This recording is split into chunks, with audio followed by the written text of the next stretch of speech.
Faut-il dire oui ou non au projet fiscal 17 et au financement de l'AVS? Si on dit oui, cela aura trois effets. D'abord, cela corrigera une série d'importantes injustices fiscales, mais malheureusement pas complètement. Deuxièmement, cela distribuera annuellement plus de 2 milliards de francs pour l'AVS, financés par les employeurs, les employés et la Confédération. Enfin, cela permettra de distribuer plus d'1 milliard de francs aux cantons et aux communes pour soulager leurs finances publiques. Le premier point, c'est que la réforme permettra de corriger d'importantes injustices fiscales. Aujourd'hui, les entreprises de l'économie réelle et d'autres types d'entreprises comme des multinationales et des holdings ne payent pas le même impôt. Certaines entreprises bénéficient d'un statut spécial. Avec la réforme, ces statuts spéciaux seront supprimés et les entreprises paieront donc le même type d'impôt. C'est une demande de la communauté internationale pour combattre le dumping fiscal. Le fait que les impôts deviennent identiques entre les entreprises rapporterait plus de 2 milliards d'impôts supplémentaires. Malheureusement, la correction n'est pas parfaite. De nouvelles astuces ont été introduites comme les license box ou la recherche déductible, ce qui réduit cette augmentation d'impôts. Même si la correction des injustices n'est pas parfaite, les multinationales et autres sociétés qui aujourd'hui ont des statuts spéciaux paieront dans le futur bien plus d'impôts qu'avant. En plus, des limites aux allègements sont introduites. Pour éviter les abus, des plafonds sont introduits dans le paquet, et beaucoup d'erreurs qui ont été commises lors de la réforme de l'imposition des entreprises 2 sont corrigées. Ainsi, la situation est améliorée dans beaucoup de cas, comme par exemple dans celui de l'apport en capital, qui permettrait à moins d'entreprises d'éviter de payer des impôts. Avant, on avait une imposition fédérale qui était très limitée sur les dividendes pour les gros actionnaires. Cette imposition augmente à 70% avec le projet. Et au niveau cantonal, cette imposition augmente aussi à 50% au moins, parfois plus dans d'autres cantons. L'un des points les plus importants de la réforme est que l'AVS reçoit 2 milliards et 100 millions de francs de financement par année. En plus, ce financement est extrêmement redistributif. 900 millions viennent des caisses fédérales. Or, la Confédération est financée de façon très progressive. Plus on est riche, plus on contribue.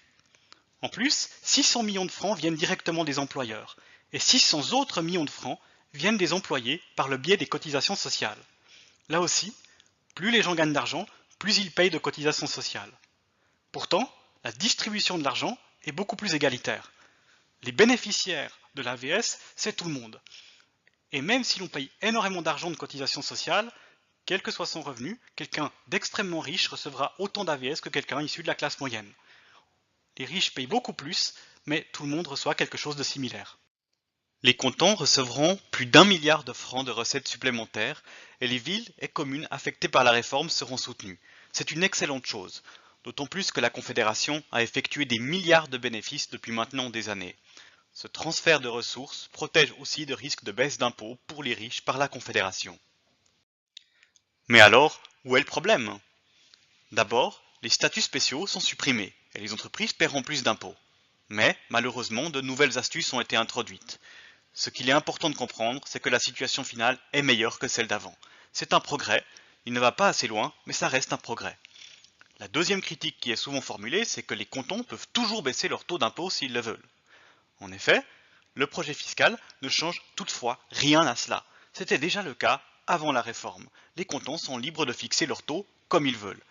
En plus, les mesures d'accompagnement limitent, en partie en tout cas, la capacité des cantons à baisser leurs impôts et rendent cette concurrence fiscale un peu moins injuste.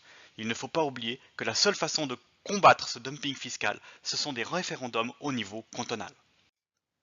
Du coup, que se passe-t-il en cas de non? On pourrait choisir de ne rien faire et de ne pas faire de réforme, mais cela serait vraiment extrêmement mauvais, car d'abord, les statuts spéciaux que l'on veut supprimer sont extrêmement injustes et néfastes. Avec la réforme, les multinationales paieraient plus d'impôts que sans la réforme. Ensuite, il ne faut pas oublier qu'on est sous une pression internationale très forte, et ce serait très mauvais pour l'économie et l'emploi de ne faire aucune réforme.